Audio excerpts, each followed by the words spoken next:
Baik, Assalamualaikum warahmatullahi wabarakatuh. Perkenalkan, nama saya Rahmat Arimaga, NPM saya 1908260054. Saya di sini akan menjelaskan tentang blok kardiologi yang tentang gagal jantung. Bagaimana kita ketahui kondisi ketika jantung melemah sehingga tidak mampu memompa darah yang cukup ke seluruh tubuh. Kondisi ini dapat terjadi pada siapa saja dan kapan saja. Lebih sering terjadi ini atau lebih rentan pada orang yang berusia di atas 65 tahun. Penyebab gagal jantung. Penyebab gagal jantung antara lain ialah penyakit jantung koroner, hipertensi, diabetes, kelainan atau kerusakan otot jantung, kardiomiopati, radang otot jantung atau miokarditis, penyakit katup jantung, gangguan irama jantung, aritmia, anemia atau kurang darah. Selanjutnya ada faktor risiko gagal jantung.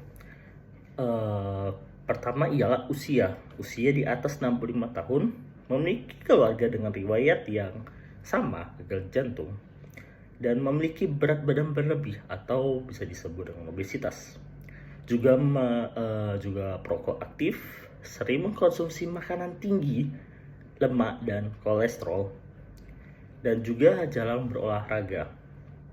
Dan bisa juga dikarenakan suka mengkonsumsi minuman yang beralkohol secara berlebihan dan mengkonsumsi obat-obatan tertentu seperti obat pereda nyeri dan obat anti hipertensi.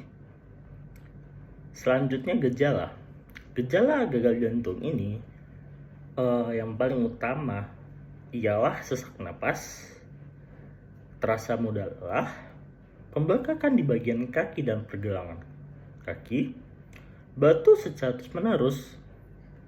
Ini adalah faktor memperberatnya ialah pada malam hari.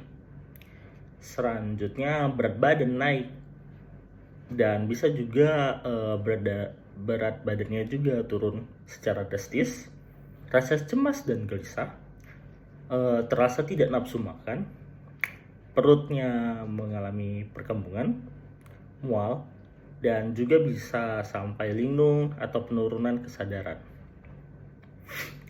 Untuk kita mengetahui apakah ini gagal jantung, kita harus melakukan pemeriksaan penunjang untuk mengetahui apakah ini gagal jantung.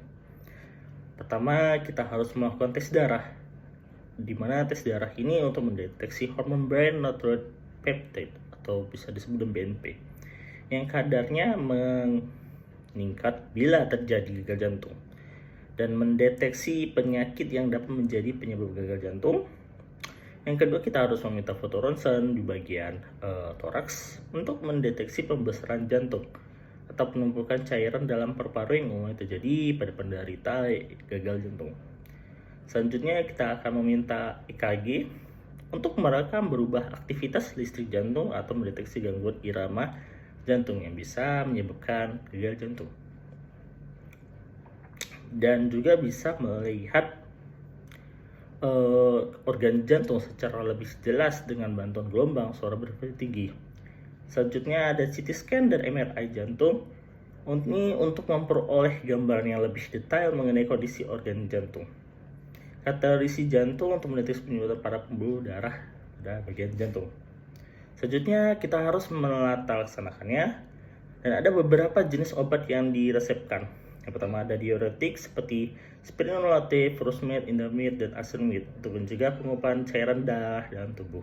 Selanjutnya ada penghambat beta seperti corvedol, bisoprolol, dan untuk menghambat perlambatan jantung, menurunkan tekanan darah. Ada ACE inhibitor, ini digunakan ketika untuk menurunkan tekanan darah, mencegah darah. Angiotensin dan reseptor blocker ARB di sini untuk mengurangi ketegangan pada pembuluh darah pasien yang tidak cocok dengan ACE inhibitor. Digoxin, nah ini untuk meningkatkan otot jantung, ivabrin untuk memperlambat laju denyut jantung. Ada juga tolvaptan ini untuk mengembalikan kadar natrium darah yang dapat menurun pada pasien yang penderita jantung. Selanjutnya ada empagliflozin untuk menurunkan tekanan darah dan beban kerja jantung pada pasien yang memiliki diabetes tipe 2. Dan ada juga penata laksanaan baik operasi, dikarenakan operasi ini katup jantung untuk memperbaiki atau mengganti katup jantung yang rusak. Ada juga namanya operasi biopsi jantung. Nah, ini untuk membuat aliran darah baru menggunakan pembuluh darah bagian tubuh lain. Selanjutnya ada operasi angioplasti. Ini atau bisa kita sebut dengan pemasangan ring atau stent untuk membuka aliran darah yang tersumbat dengan memasukkan balon dan memasang ring pada bagian jantung. Selanjutnya ada operasi transplantasi jantung untuk mengganti jantung yang rusak dengan jantung baru yang diperoleh dari pendonor. Ada juga pemasangan implan.